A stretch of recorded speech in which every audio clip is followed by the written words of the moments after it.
Ketika kapal kehilangan kendali, tanpa hukum, siapa yang akan kamu ikuti? Orang yang rasional? Atau orang yang kuat, siap menggunakan kekerasan untuk mendapatkan apa yang diinginkannya? Setiap keputusan bisa berujung pada pembantaian. Pihak mana yang akan kamu pilih? Kisah dimulai ketika bumi perlahan sekarat. Para ilmuwan panik mencari planet baru untuk melestarikan kehidupan, dan kemudian, pada tahun 2063, mereka menemukannya. Di layar adalah planet yang bisa didiami manusia. Dia melanjutkan, mengatakan bahwa sebuah kru akan dikirim untuk peninjauan. Karena perjalanan ini akan memakan waktu 86 tahun, kru akan bereproduksi di dalam kapal, dan baru generasi ketiga yang akan menginjakkan kaki di planet itu. Kru ini diubah secara genetik di bumi, dengan menggabungkan gen dari ilmuwan terkemuka. Saya melihat seorang pria menjelaskan, mengapa kru harus menjadi anak-anak yang dibesarkan secara khusus, mereka dilatih hanya untuk melayani tujuan tunggal itu. Langkah selanjutnya adalah menilai kapan anak-anak siap berangkat. Semakin muda kru, semakin lama sumber daya dapat dilestarikan. Tetapi pria bernama Richard khawatir bahwa anak-anak tidak cukup mampu menghadapi kerumitan perjalanan antariksa sendirian. Kemudian, saya melihat Richard masuk ke fasilitas tempat kru anak-anak dibesarkan. Dia mengenakan pakaian pelindung lengkap. Dia masuk ke ruangan tempat mereka tinggal, dan anak-anak segera bersorak gembira. Saya melihat Richard mengawasi pembelajaran mereka, lalu dia menidurkan Christopher, Sheila, dan Zack satu persatu. Zack memberitahu dia bahwa dia sangat takut, tetapi Richard menghibur, mengatakan bahwa dia akan aman. Keesokan harinya, Richard membuat keputusan penting.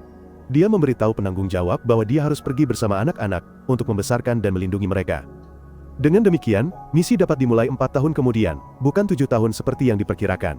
Dan begitulah, misi dimulai, dengan Richard sebagai pemimpinnya. Pesawat ulang-alik mereka berlabuh di sebuah kapal raksasa, bernama Humanitas. Semua orang masuk dan mencari kamar mereka.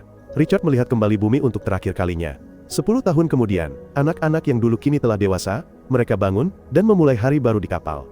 Pelajaran pertama mereka adalah tentang pembuahan generasi kedua. Proses ini akan dimulai pada usia 24 tahun. Kru melanjutkan pekerjaan sehari-hari mereka, seperti robot. Saya melihat mereka meminum cairan biru. Christopher dan Zack mendengarkan musik klasik, setelah berjalan di sekitar kapal dan melihat keluar angkasa. Kemudian, dia berbicara dengan Richard, menganggap kehidupan kru sia-sia. Untuk menghibur, dia menunjukkan foto kakek neneknya, mengatakan bahwa berdedikasi untuk masa depan sangat penting. Malam itu, Christopher tidak bisa tidur. Dia hanya bisa mendengarkan suara kapal. Keesokan harinya, Richard dan Christopher berada di ruang hidroponik. Mereka memeriksa kondisi tanaman. Pemberitahuan tentang racun dalam air muncul di layar Christopher. Dia bertanya kepada Richard tentang hal itu, mengira ada bahan kimia yang tidak diolah, tetapi Richard menepis kekhawatiran anak itu. Dia terlihat masih curiga. Jadi, setelah itu dia bertanya kepada Zack tentang bahan T56J. Mereka bertanya-tanya mengapa informasi ini tidak tersedia. Di malam hari, keduanya kembali untuk mencari tahu apa itu. Christopher berhasil melewati firewall, dan menemukan informasinya. Bahan kimia itu ditemukan dalam cairan biru yang mereka minum. Zack mengira itu adalah penambah pencernaan, tetapi mereka menyadari bahwa itu memiliki efek lain pada tubuh. Itu membuat mereka menjadi bodoh dan patuh, mengurangi hasrat dan kenikmatan mereka. Mereka sedang dibius dan dikendalikan, agar tidak bereproduksi secara alami dan membebani kapal. Keduanya berhenti meminum cairan biru itu. Kemudian, mereka berbagi informasi dengan Kai dan Julie, bersama dengan informasi tentang ruang rahasia di kapal. Kemudian Christopher berbicara dengan Richard, dia mengatakan bahwa dia tahu dia telah berbohong kepada mereka. Tetapi hanya menyebutkan ruang yang tidak ditandai, ruang 23. Richard memberitahunya bahwa misi itu harus berbohong kepada mereka, karena suatu alasan, bahwa ruang itu mungkin untuk generasi ketiga. Setelah percakapan, Richard mengirim pesan ke bumi, menanyakan apakah dia bisa berbagi segalanya dengan kru, agar mereka tidak kehilangan kepercayaan padanya. Tetapi pesan itu akan memakan waktu untuk sampai. Keesokan harinya, saat berbaris di samping Sheila, Christopher berhalusinasi tentangnya. Mereka makan siang, dan dia terus menatapnya. Tetapi Zack datang dan memberitahunya, bahwa dia telah berubah. Richard datang dan menyuruhnya untuk tidak memegang tangannya, sesuai peraturan. Di gym, Christopher dan Zack berkelahi, dan sepertinya mereka sudah terlalu jauh. Yang lain tidak mengerti apa yang terjadi. Keduanya mulai merasakan efek dari tidak minum obat. Mereka mendengar suara kapal, dan pergi ke ruang observasi, di mana mereka melihat anggota kru lain. Mereka bertiga membicarakannya, dan dia mengatakan bahwa itu bisa jadi semacam bentuk kehidupan asing. Sheila dan Richard berada di kantornya, dan dia menunjukkan kepadanya tanaman kering dari bumi. Zack dan Christopher mendengar mereka berbicara, dan mendekati ruangan itu. Zack melihat Richard menyentuh bau Sheila, dan menjadi iri. Mereka kehilangan kontak dengan bumi, dan Richard mengumumkan bahwa pemancar mereka perlu diperbaiki. Zack akan pergi bersamanya, sementara yang lain melanjutkan peran mereka. Persiapan sedang dilakukan, Zack melihat Sheila dan mendekatinya lagi. Dia memberitahunya tentang pakaian yang akan dia kenakan, dan dia mulai menyentuhnya dengan tidak pantas. Richard berlari dan menariknya menjauh darinya. Dia bertanya apa yang terjadi pada Zack, tetapi Zack sudah lari. Saat mencari, Richard bertemu Phoebe di jalan, dan dia memberitahunya bahwa Zack berhenti meminum cairan biru itu. Selanjutnya, dia berlari ke Christopher dan menemukan bahwa dia juga berhenti minum obat. Mereka bertengkar, tetapi Richard memberitahunya bahwa obat itu digunakan untuk mencegah perilaku yang tepat yang ditunjukkan Zack. Dia meminta Christopher untuk membantunya memperbaiki pemancar, sehingga ketika sudah berfungsi kembali, dia akan mendukungnya ketika dia menyuarakan keberatan kepada pusat kendali misi. Semua anggota kru lainnya berada di posisi mereka di kapal, sementara persiapan untuk perjalanan luar angkasa sedang berlangsung. Zack masuk ke ruang sistem. Richard dan Christopher pergi keluar kapal. Christopher mengalami sensasi yang belum pernah dia rasakan sebelumnya, jadi Richard selalu mengawasinya. Richard memperbaiki salah satu komponen pemancar, lalu beralih ke komponen kedua. Di dalam kapal, suara kapal kembali terdengar, dan kru menjadi gelisah. Mereka memeriksa apakah ada sesuatu yang lain di luar, dan tiba-tiba sesuatu muncul di layar di sebelah Richard dan Christopher. Itu melukai Richard, melemparkannya keluar kapal. Kapal juga mengalami beberapa kerusakan. Tidak ada yang tahu apa yang terjadi. Ada kebakaran di ruang sistem. Christopher membawa Richard masuk, dan mereka membawanya ke ruang medis. Semua jenis kesalahan muncul, dari navigasi hingga komunikasi. Tim medis dan Sela mencoba merevitalisasi Richard, tetapi tidak berhasil. Sela adalah direktur medis, dan dia menyatakan dia meninggal. Kemudian, kru mengadakan pertemuan, di mana mereka berbicara tentang apa yang terjadi. Mereka menyebutkan suara retakan. Salah satu anggota kru mengatakan bahwa dia melihat sesuatu di layar saat itu terjadi, tampak seperti dorongan ke arah Richard, seolah-olah itu adalah sesuatu yang asing. Phoebe mulai menangis. Christopher menghibur mereka, mengatakan bahwa jika mereka tenang, semuanya akan baik-baik saja. Sistem menyala kembali dan kru sedang memeriksa arsip pengawasan, tetapi semua rekaman telah dihapus oleh kebakaran di ruang sistem. Mereka perlu memilih perwira kepala baru. Zack mengatakan, dia seharusnya menjadi kepala, tetapi yang lain mengatakan mereka perlu pemilu. Mereka semua memilih dan memilih Christopher sebagai perwira kepala. Zack iri, tetapi tetap memberinya selamat. Perintah pertama adalah memperbaiki kerusakan pada pemancar. Dia menugaskan seluruh kru untuk memperbaiki hal lain di kapal yang disebabkan oleh kebakaran. Sistem pengawasan adalah yang terakhir dalam daftar perbaikan, sehingga mereka dapat melihat apa yang terjadi pada Richard. Mereka berharap hard drive masih utuh. Setelah pergi ke kantornya dan melihat-lihat foto dan video miliknya, ketika Christopher datang ke pintu, dia memberitahunya bahwa dia harus menghancurkan arsip pribadinya, meskipun dia tidak ingin melakukannya. Dia menunjukkan kepadanya foto-foto Richard, dan mereka berbicara tentang pentingnya orang tua. Dia bertanya mengapa Richard menceritakan hidupnya kepadanya, mengira mereka lebih dari sekadar teman, tetapi dia menjelaskan bahwa dia hanya merasa kesepian. Mereka melihat buku harian videonya, di mana dia menjelaskan bahwa dia percaya pada misi, dan betapa dia peduli pada mereka. Christopher mencari kru dan menemukan mereka di kantin, marah karena mereka tidak berada di posisi mereka. Zack memberitahunya bahwa mereka sedang memperbaiki kulkas, agar makanan tidak rusak. Tetapi ada banyak makanan yang bisa rusak, jadi dia bertanya apakah mereka bisa mengadakan pesta untuk merayakan kepala baru mereka. Setelah mereka makan, Kai menyuruh yang lain untuk tidak meminum cairan biru itu, dan mereka semua membuangnya. Sela dan Christopher sedang menonton video Richard, tertawa dan menikmati. Christopher semakin tertarik padanya. Zack tertarik pada Julie. Dia menyentuhnya dan dia menyentuhnya kembali. Yang lain memperhatikan mereka. Kemudian, saya melihat kru sedang bermain perang-perangan, dan berlarian di kapal, bersenang-senang. Mereka semua melihat arsip pribadi Richard. Sela menemukan mereka di areanya dan menyuruh mereka pergi. Tetapi mereka tidak mau. Zack adalah yang terakhir pergi, mengatakan kepada Sela bahwa Richard tidak lagi ada untuk melindunginya. Dia kembali ke ruang medis dan mengambil pisau bedah. Christopher mengawasi Zack, khawatir dia mungkin melakukan sesuatu pada Sela, ketika dia mengetahui bahwa dia ada di ruang medis dan pergi ke sana sebelum Zack. Zack datang, dan Christopher berpura-pura bahwa mereka berdua sedang mesra, jadi dia pergi. Sela mengancamnya dengan pisau bedah, tidak mengerti niatnya. Tetapi ketika dia mengatakan bahwa dia ada di sana untuk membantunya, dia menyuruhnya untuk membantu yang lain, karena mereka kehilangan kendali. Christopher pergi dan menemukan Zack di jalan, menyuruhnya menjauh dari Sela, ketika mereka mendengar suara aneh lagi. Dia mengikutinya ke seluruh kapal, yang lain juga mendengarnya. Kai melihat Julie dekat dengan anggota kru lain, jadi dia marah dan memukulnya. Mereka berkelahi. Kemudian di kantin, Christopher mencoba membuat kru berperilaku baik, tetapi mereka tidak menyukainya. Tiba-tiba, anggota kru yang dipukul Kai mulai memukulnya dengan alat. Christopher menghentikannya dengan memukulnya juga. Dia menyuruh semua orang membawa Kai dan orang lain untuk diobati, dan kemudian bertemu di ruang umum. Dalam pertemuan itu, dia memberitahu semua orang bahwa perkelahian harus dihentikan, dan perbaikan harus dilanjutkan. Zack menantangnya dan yang lain berpikir bahwa mereka tidak boleh bekerja, karena mereka tidak akan sampai ke akhir misi. Christopher mengatakan bahwa anak cucu mereka akan sampai di sana, dan mereka perlu mendukung mereka.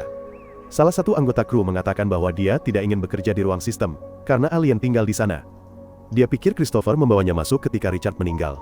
Phoebe menyarankan mereka memperbaiki sistem pengawasan dan melihat apa yang terjadi, tetapi Zack meremehkannya dan menyuruh Christopher diam.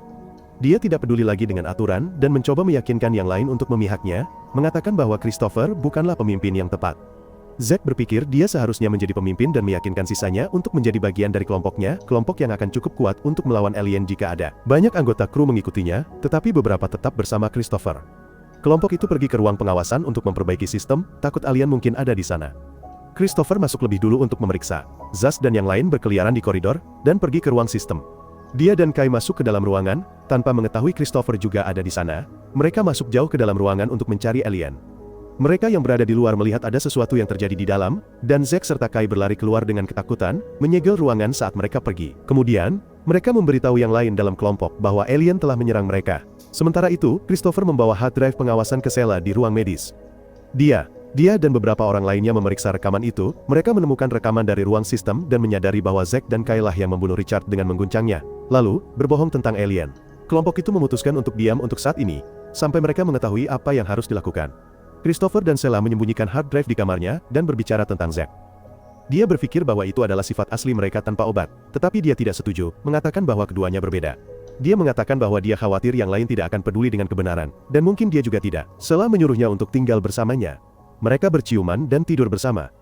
Pagi harinya, ada ketukan di pintu kamar Sheila. Itu Zack mengatakan dia akan masuk, entah bagaimana caranya. Ketika dia dan Christopher membuka pintu, Zack dan Kai mengundang mereka ke pesta lain di kantin. Kelompok Christopher datang, sementara yang lain sudah makan. Zack mengundang mereka untuk mengambil makanan. Ketika mereka duduk, dia berdiri dan menyatakan dirinya sebagai perwira kepala baru. Tiba-tiba, Christopher bangkit, pergi ke layar dan memutar rekaman dari insiden itu. Dia memberitahu yang lain bahwa Zack membunuh Richard, dan tidak ada alien sama sekali, bahwa dia telah berbohong kepada mereka. Dia menyarankan Zack untuk mengurung diri di kamarnya, sementara mereka berkonsultasi dengan program, dan memutuskan apa yang harus dilakukan. Semua orang marah, dan Zack mengatakan dia melakukannya untuk melindungi mereka, karena alien ada di dalam Richard dan Christopher membawanya masuk. Dia meyakinkan yang lain bahwa alien ada di kapal, bersembunyi di salah satu dari mereka. Zack mengatakan bahwa mereka perlu menemukannya dan membunuhnya, dan mereka semua setuju. Dia menghasut mereka satu sama lain, dan mereka mulai berkelahi. Mereka pikir anggota kru yang bekerja di ruang medis, dan mereka mulai mengejarnya. Christopher juga mengejar. Kai memukulnya terlebih dahulu, lalu yang lain bergabung, saat mereka menendang anggota kru itu sampai mati. Christopher membawa kelompoknya ke tempat yang aman di kapal, sementara kelompok Zack pergi ke ruang medis dan mempersenjatai diri. Kelompok Christopher mencoba mencari tahu apa yang harus dilakukan, dan beberapa ingin menyerah, mengatakan bahwa mereka tidak dapat berbuat apa-apa saat ini. Mereka berpikir bahwa mereka harus bergabung dengan kelompok Zack, dan mencoba menangkapnya nanti, karena kelompoknya memiliki senjata, dan mereka tidak. Setelah menyadari bahwa Christopher tahu tentang senjata yang disembunyikan di ruang rahasia, Christopher pergi mencarinya sendirian. Dia membuka kompartemen dan merangkak masuk, mencarinya. Ketika akhirnya dia menemukannya, dia tidak bisa membukanya dan alarm mulai berbunyi, yang didengar oleh Julie dan anggota kru lainnya. Mereka juga mendengarnya di kompartemen dan memberitahu Zack tentang hal itu.